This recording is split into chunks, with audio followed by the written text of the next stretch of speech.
family? Black Phoenix checking in, man. Just leaving church.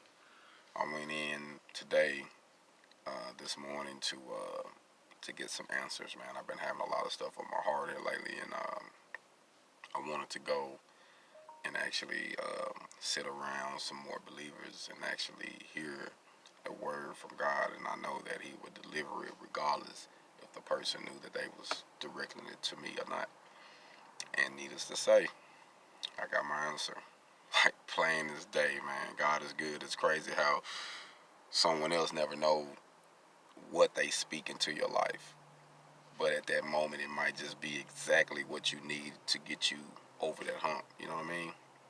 So today, the church service was about Moses, and it was about Moses going to rescue the children of Israel, and he didn't want to do it.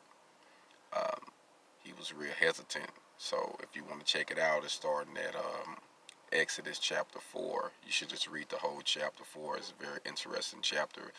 Um, but it just showed me something about life.